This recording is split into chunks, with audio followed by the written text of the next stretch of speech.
ሱረቱል በቀራ የሚቀራበት ቤት ሸይጣን አይገባም ተብሎ ቤትህን ጠብቅ። ስትተኛ ማታ ከፍተኛ ድምፁን ዝግ አድርግ። ቴሌቪዥኑ ምን ይሰራል? አሁን እየተጠቀምክበት አይደለም፣ ሞባይል ላይ ነው ያለው። ቴሌቪዥኑ የግድግዳ ማሳመሪያ ነው። ቀስ የሚል ቁርአን ከፍተህበት ተኛ። ሙሉ ሌሊት ይቅራ ቤት። ቀለይም ክፈተው። ጠዋት ላይ አዝካር ሰባህ ክፈተው። ልጆች ትምህርት ቤት እስኪሄዱ ያዳምጡ። ቤትህን በቁርአን እጀብ፣ በዚክር እጀብ። ያኔ ሸይጣን አንተ ቤት አይገባ። ስትቀመጥ ቢስሚላህ በል። ማን ተተክቶ እንደነበር አታውቀው።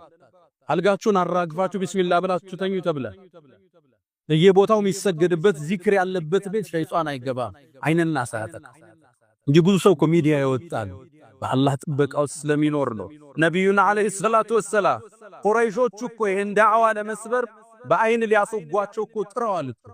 ወየካዱ الذين كفروا ليزلقونك بأبصارهم ረሱሉን ሲወጡ ጠብቀው በአይን ሊያጠቋቸው እኮ ጥረዋል። ቁርአን ጠቅሶታል። ይልታል ግን በአላህ ጥበቃ ነው። በአላህ ከለላ ውስጥ ነበር። ነብዩ አለይሂ ሰላቱ ወሰላም ዚክሩን ማብዛት፣ ዱዓውን ማብዛት። እሱን ካረግና አይንናሱ ሳይነካን፣ ሲሕሩ ሳይጎዳን፣ ጤነኛ ሆነን ቁርአኑን ይዘን ሐዲሱን ይዘን ከቤት ስትወጡ ዱዓ አርጋችሁ፣ ስትገቡ ዱዓ አርጋችሁ፣ መኪና ቢስሚላህ ስትነዱ ቢስሚላህ።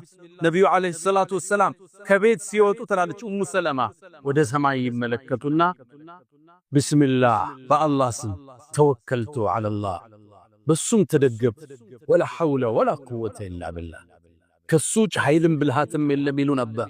ወደ ሰማይ አማተረው ትላለች ኡሙ ሰለማ። ሶሒህ ሐዲስ። እንዲህ ብለህ ከወጣ ሸይጣን አይቀርብ። ለሌላኛው ሸይጣን ተወው፣ በአላህ ጥበቃ ስር ነው ይለዋል።